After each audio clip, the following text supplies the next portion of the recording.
Yo confieso ante Dios Todopoderoso.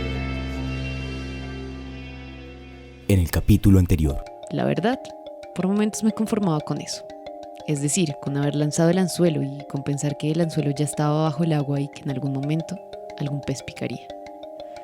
Me senté a esperar, como dicen, y así esperando, una noche estaba en la habitación del hotel donde me alojaba y me llamaron de recepción, que era un mensajero que había dejado un paquete para mí. Bajé a las carreras y lo reclamé. Ya que estamos en estas, que estoy en estas, padre, le puedo hablar de lo que me ocurrió a mí con la muerte de mi segundo padre. Usted ya sabe que yo lo maté.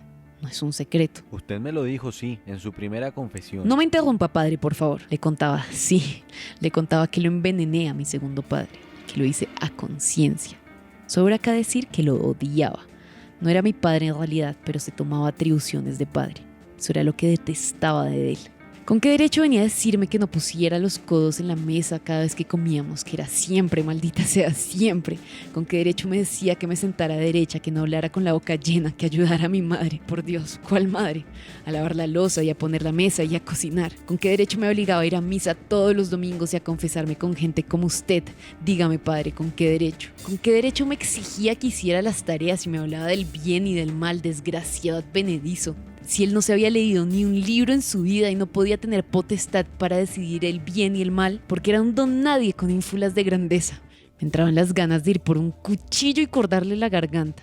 No hay nada peor a tener que soportar día a día a alguien que te hace un favor que no le nace. Pero no se despeluca siquiera, pues uno ni siquiera tiene razón de peso para odiarlo. ¿Qué buscaba? ¿Que le agradeciera? Si además se quedó por un buen tiempo con la plata de mis padres. Es que para mí, uno no es asesino desde que nace, eso lo tengo claro, padre. A uno lo van volviendo asesino la gente, el desgaste, la convivencia, los detalles. Eso, los desgraciados detalles que son como gotas que caen y caen y caen y no dejan jamás de caer. Cada vez que caen te recuerdan todo, y eso es decir, todo el día, todo el tiempo. No son las gotas que caen las que te envenenan, las que te vuelven asesina. Son lo que representan esas gotas. Una tortura de recuerdos, un eterno ponerte el dedo en el hombro para señalarte que te están haciendo un favor, que no serías nada sin ellos. Había odio en mí. Claro que lo había. Lo hubo y lo habrá. Y por eso lo maté. Por eso no sentí ningún tipo de arrepentimiento. Y lo vi morir y me extasié viéndolo morir. Segundo a segundo. Tic, tac. Tic, tac. ¿Frialdad? Sí. ¿Una psicópata? No sé, de verdad que no lo sé. Al que piense eso, le invitaría a que tuviera que vivir lo que yo viví. Las gotas, padre, las malditas gotas.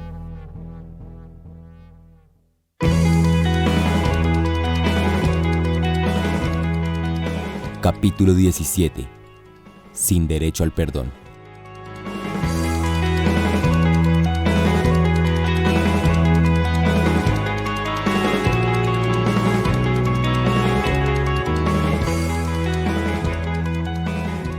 Me produce escalofríos usted, señora Sandoval. Yo le produzco escalofríos. ¿De verdad, padre? ¿O está tratando de desviar el tema? ¿Por qué habría de desviarlo? Y ahora se hace el tonto. Pero bueno, padre, eso no importa.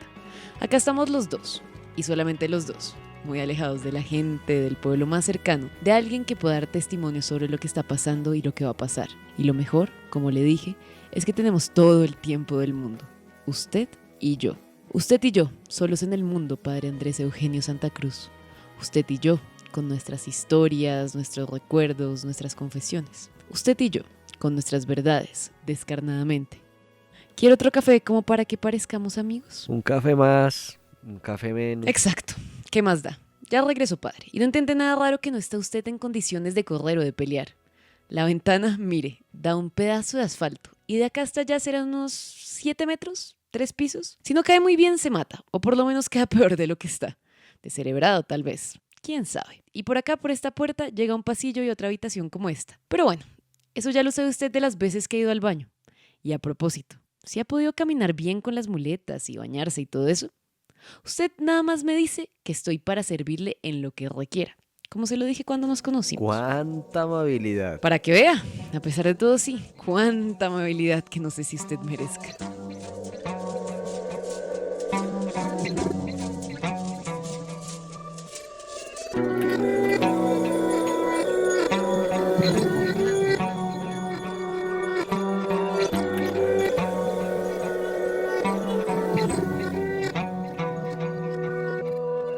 señora Sandoval daba vueltas por el cuarto. Me mostró la ventana, me señaló la puerta, se acercó a mí. Me miró con decisión, se apartó, sonrió con ironía, se calló, hizo pausas. Volvió a sonreír. Pareció que se iba, pero regresó y pareció que se quedaba, aunque al fin se decidió a ir por el café. Yo la oía con su cantilena, esperando el momento del zarpazo, pues tarde o temprano algo iba a ocurrir. Yo había matado a su hermano, a fin de cuentas. O había dado la puntada inicial para que lo mataran. Peor, para que lo quemaran vivo. Todo su relato había estado encaminado a llegar a ese punto, y apenas llegó, por supuesto que me quise morir. Ni lo que había sentido por ella, ni sus enigmas, ni el odio posterior, nada, alcanzaron para disipar mi pena y mi dolor y mi terror.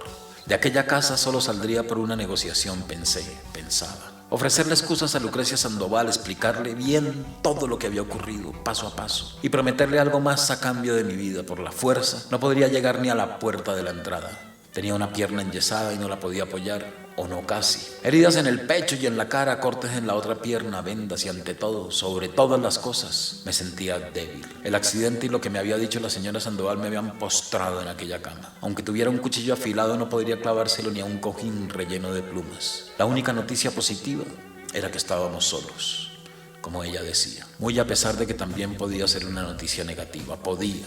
Suposición, hipótesis, solos. Estábamos a merced del uno del otro, yo con todas las desventajas del mundo, cierto, y sin embargo dependiendo aún de mí. Ella con el control de mi vida. Así de sencillo. Mientras esperaba el café, y más que el café, mientras esperaba que un milagro me salvara, maldije una y otra vez mi estupidez. Haberme dejado llevar por el dinero fácil. Recordé al gordiflón que me pidió el trabajito. Debió ser el mismo que le entregó a la señora Sandoval el papel que le di y el que le informó dónde estudiaba, dónde vivía y todo eso. Mi papel, mi letra, sí. Nada que hacer. Era un tipo sudoroso, de camiseta medio rosada, cara llena y los ojos torcidos, como lo había descrito la señora Sandoval. Obviamente. Cuando ella me preguntó si había visto a alguien con la mirada así en mi vida, yo me hice el idiota. Aún esperaba que su historia acabara bien para mí. O por lo menos no tan mal. No alcancé a vislumbrar que se venía una pesadilla, una tragedia, otra. La verdad era que había logrado olvidar un poco y por momentos lo que había pasado con Donny.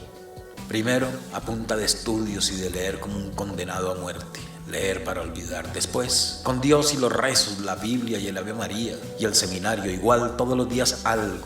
Un detalle, una frase, lo que carajos fuera, me devolvían a aquella tarde y a la mañana en la que vi la noticia de su muerte en el periódico, desplegada a 1000 columnas en la primera plana. Y algo, y lo que fuera, era todo. Una esquina, una casa, un periódico, un tuerto, una camiseta rosa. Un hombre que sudara, un papelito volando por ahí, una mesa de hierro como la que tenía cuando descifré el mensaje. Algún compañero del colegio, el colegio. Un pupitre, mis uñas que cuando crecían estaban como aquella tarde. Los billetes de 20 como aquellos con los que me pagaron el trabajo. Algo era todo. Sí. La maldita historia comenzó una tarde de jueves, poco después de que yo acabara de llegar del colegio. Había dejado mi maleta en el piso y estaba terminando de echarme agua en la cara cuando oí que alguien daba golpes en la puerta de mi taller, porque mi cuarto ya era un taller que había acondicionado para mis trabajos. Dije, un momento, ya voy. Creí que era el turco, mi vecino y amigo de niño, pero no.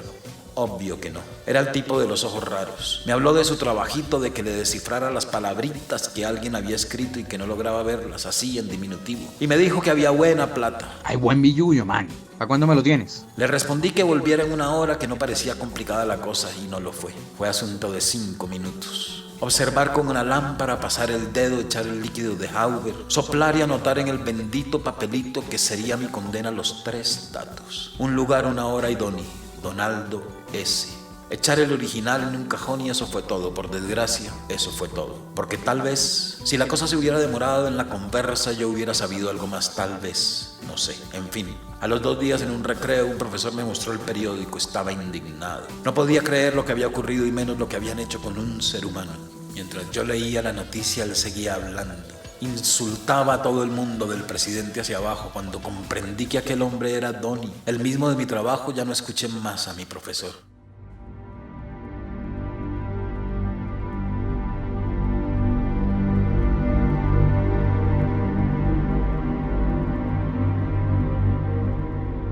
Veía que vociferaba, solo eso, veía. Veía que el mundo pasaba, pero no oía nada. Fui al baño a los trancazos. Y me metí en un cubículo a vomitar, a respirar, a querer morir. Me bamboleé, sudé, lloré. Sentí que el estómago me ardía y luego la piel, los huesos, las venas. Me agarré a trompadas contra una pared hasta que los nudillos de mis manos se volvieron como guantes de boxeo y así seguí golpeando la pared, llorando, moqueando, babeando, golpe y lágrima, golpe y baba, golpe y vómito, golpe y recuerdo, golpe e impotencia, golpe y querer echar hacia atrás la escena con el visco gordiflón, golpe y desear que no hubiera más vida, ni más mundo, ni más muertes, ni más nada. Duré así un día, una semana, un mes, con bajas y menos bajas, más bajas, muy bajas, claro. En realidad era un asesino, punto.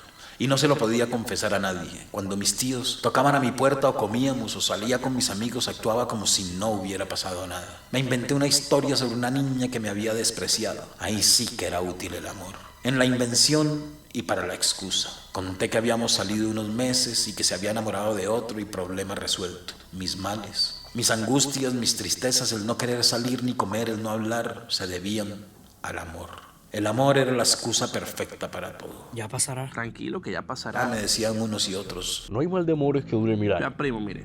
No hay mal de amores que dure 1000 años ni cuerpo que lo resista. Jamás sospecharon que pudiera ser otra cosa en mis angustias. Suponía que si le contaba a alguien me iba a aliviar un poco, pero no.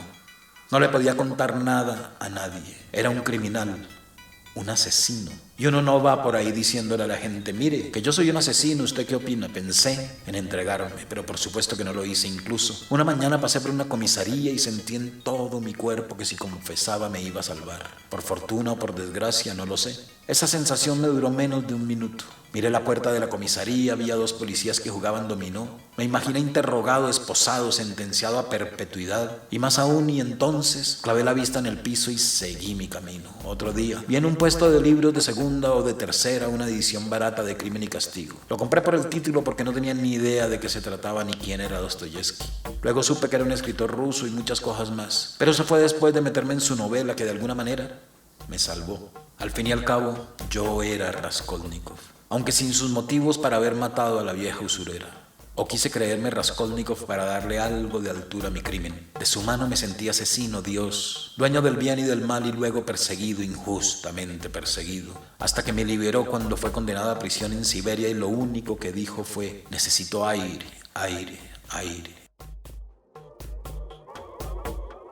Yo necesitaba aire, aunque fuera el aire caliente y a veces turbio de Barranquilla, pero necesitaba aire. Arrastraba una larga cadena de culpas que cada día me pesaba más. Era un asesino, aunque no me comportara como creía que se comportaban los asesinos, pero lo era. Había entrado en esa categoría al lado de todo tipo de rufianes, de tipos que mataban por 50 pesos, de otros que descuartizaban por diversión, de unos más que asesinaban para eliminar rastros, de alguno que lo hacía por pasión o por amor, o por demostrar que eran más poderosos, más fuertes, los capos de los capos, y para que los demás se escarmentaran. En fin, desde entonces dejé de señalar a los demás. Todos teníamos nuestro pasado, nuestras razones, incluso el más abyecto de los criminales. De alguna manera me sentí igual a ellos, y la miseria de sentirme un asesino, de serlo en realidad, me hizo ser o creer que era el más despreciable y vulnerable de todos los hombres. No tenía derecho a criticar ni a caminar por una acera bien construida o mal construida, no importaba. No tenía derecho a entrar a una iglesia ni a pedir por nada ni por nadie. En conclusión, no tenía derecho al perdón.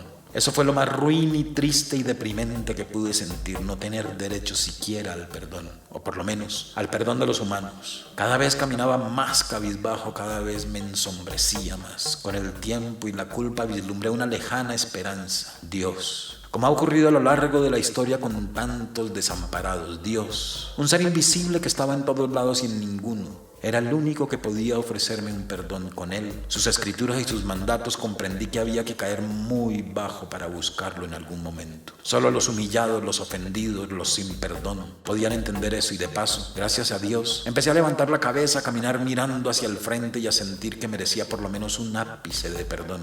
Dios comenzó a estar en todos los lugares y recuerdos en los que antes había estado la culpa, en todo aquello que dije que era algo, y que era un algo que era todo, y en más sitios y en más imágenes. Solo tenía palabras de agradecimiento para Dios, fuera quien fuera. Es más, inmerso en mi devoción, ni siquiera quería preguntarme si existía o no. me convenía que existiera. Y eso ya era más que suficiente. Los creyentes, cada uno y todos los demás creyentes pasaron a ser mis hermanos, como decía la Biblia. Los veía como me veía a mí e imaginaba que en algún instante de sus vidas se habían sentido como yo, sin derecho al perdón. Solo con suponer que habían padecido esa sensación, ya eran mis hermanos, hasta la muerte. En un punto llegué a sentirme a salvo solo con ellos, con los pecadores que se habían redimido o que estaban en vías de redimirse. Empecé a ir a misa seguido, primero cada 3 días, luego cada 2 y por fin todos los días. La iglesia para mí era el santuario de la redención de los pecadores, el santuario de los pecadores como yo.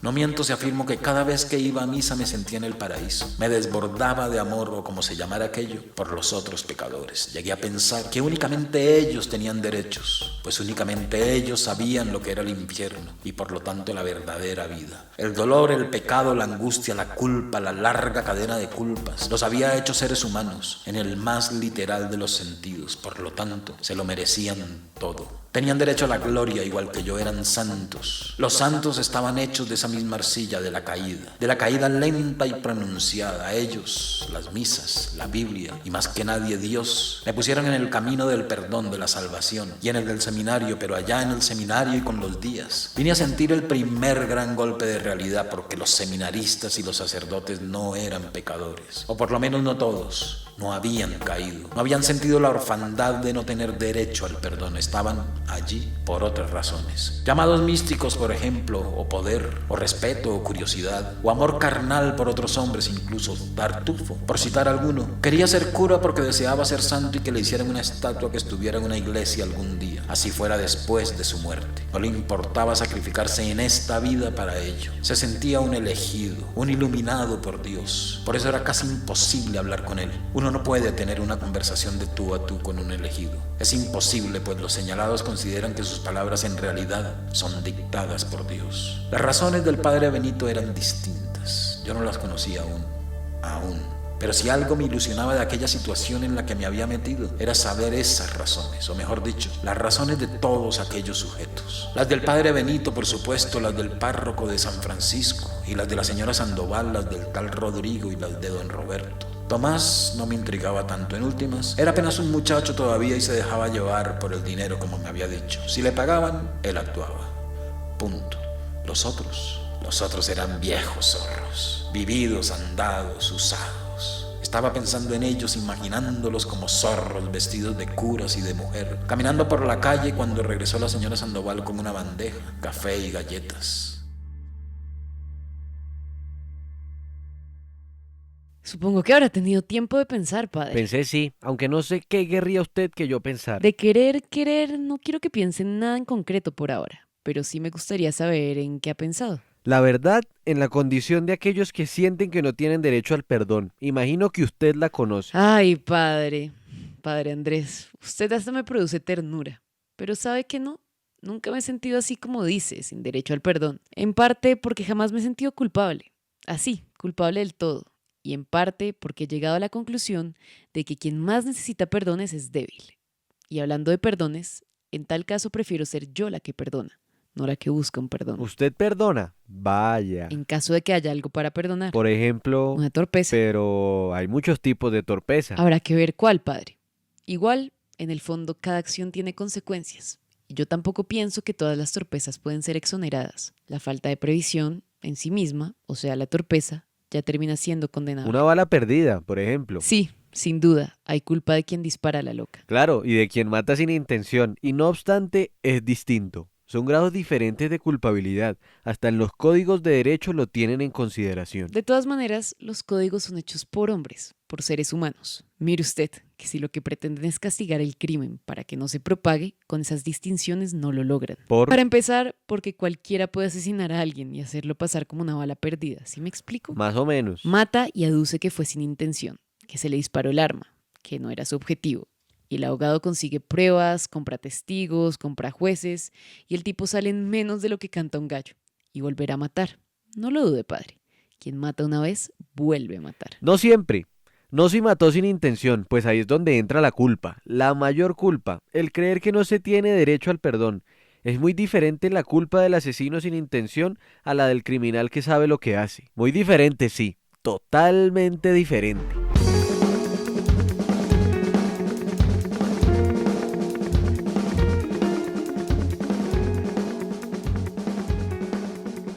Ay, padre Andrés, a usted le faltan muchos años para vivir y para empezar a comprender muchas cosas de la vida. Pero cuénteme, ahora sí, ¿por qué? ¿Por qué? Sí, ¿por qué decidió ser cura? ¿Por qué se metió en el cuento de la alquimia? ¿Por qué? Una cosa me llevó a la otra, señora Sandoval. Y primero fue lo de la alquimia, supongo. Y con lo de Donnie pasó a lo del sacerdocio. Veo que ya lo sabe todo. ¿Sabe hace cuánto tiempo ando detrás de usted? No, aunque imagino que desde lo del tal Donnie. ¿El tal? ¿El tal Donnie, padre? Ese tal Donnie era mi hermano. Lo siento, excúseme, no quise ofenderla. Es un modo de decir las cosas. Decíamos el tal siempre en el barrio. Perdone. Hace 4 años, el gordobisco me dio el papelito que usted escribió, pero apenas me lo entregó y vio mi reacción, se fue y desapareció. Como le dije antes, yo no entendí nada, solo Donnie, pero hasta entonces tampoco sabía cómo se llamaba mi hermano. Noches y mañanas y tardes pensando, hasta que decidí salir a encontrar al tuerto, preguntando y preguntando. Contraté unos muchachos de los bajos fondos para que me dieran razón. Les pagué bien, muy bien, con plata y con mi cuerpo. Usted comprende. Hasta mi hijo, Pedro Damián, nació de aquella búsqueda. También les pagué, padre, que los 2 días me cuadraron una cita con el personaje y él me lo contó todo. ¿Por qué? Porque había investigado a Donnie. A fin de cuentas tenía negocios con él. Y mientras más supiera, mejor. Que sus padres, es decir, mis padres, se habían fugado por un desfalco en una empresa muy encopetada de Bogotá. Y mi rastro, padre Andrés. No dejaron ningún rastro. Le enviaban fotos al jefe del gordobisco. Aquellas fotos que me dejaron en el hotel como prueba de supervivencia. Tenían una clave para saber que eran verídicas. O sea, que eran del tiempo aquel.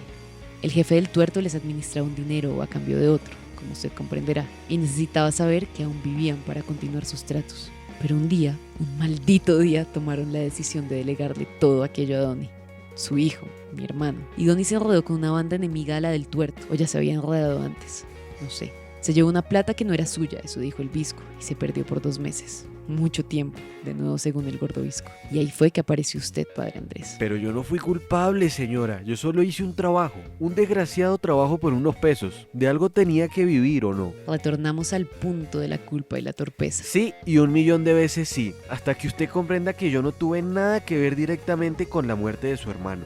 Usted misma me está contando que sus padres, que huyeron, que el robo a la empresa, que el tuerto y el jefe del tuerto, y que Donnie y la otra banda. Mucha gente, muchos involucrados. Eso sí, culpables. Directos culpables. Usted es el último eslabón de esa cadena con el que me falta saldar cuentas, mi padre. Los demás, y lo que haya ocurrido con los demás, no es de su incumbencia. Acá solo nos atañe lo que pasó con usted. Lo que usted hizo. Su responsabilidad en la muerte de mi hermano. En el vil y despiadado asesinato de mi hermano. Ay, los demás. Los demás, ya le dije. Con ellos ya ajusté cuentas. Digamos que solo me resta organizar unos asuntos cuando resolvamos lo de los números de las plumas para cuadrar las últimas cuentas con un personaje. Y entonces podré morir en paz. En el siguiente capítulo,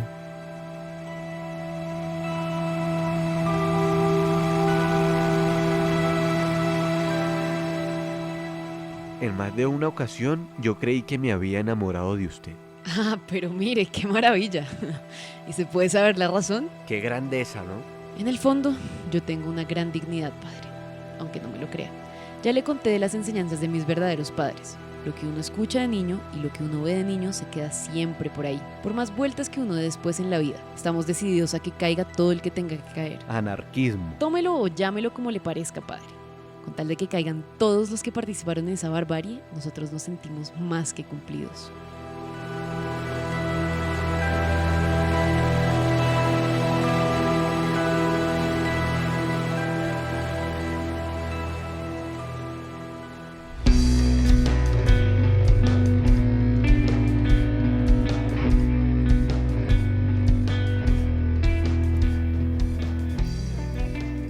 Yo Confieso es una audionovela realizada en el periódico El Espectador. En este capítulo, Fernando Araujo Vélez fue el narrador, Andrés Osorio el padre Andrés, Manuel Acano Lucrecia Sandoval, Estefanía Pardo Donado y Jorge de la Osa Ayudaron en la grabación e interpretación de voces de la costa. En este episodio escucharon el Ave María de Händel. Además, algunos sonidos son de fonotecas de música y efectos gratuitos. La música oficial es de Montaña, una banda de rock bogotana que está buenísima y que pueden conocer con el link que les dejamos en los comentarios. La idea original es de la sección de cultura de El Espectador, integrada por Laura Valeria López, Laura Camila Arévalo Domínguez, Joseph Casañas y Fernando Araujo Vélez, quien también fue el libretista. El diseño sonoro y la producción son realizadas por David Guarín, quien también es el encargado de la edición en compañía de Manuela Cano. Gracias por compartir este proyecto con sus amigos, con sus familiares. Tenemos fanpage en Facebook. Búsquenos y cuéntenos lo que les gusta y lo que no. ¿Cuál es su capítulo favorito? Estamos como Yo Confieso, audionovela El Espectador. Estamos pendientes. Comenten en sus redes sociales con el numeral Yo Confieso. Les recordamos que esta audionovela, los podcasts, las investigaciones, los documentales y otros contenidos que se hacen en El Espectador se realizan gracias al compromiso de todos ustedes con el valor de la información, de las historias. Por eso es importante que nos apoyen con su suscripción para poder seguir adelante con la elaboración de contenidos de calidad. Una vez más, gracias por escucharnos.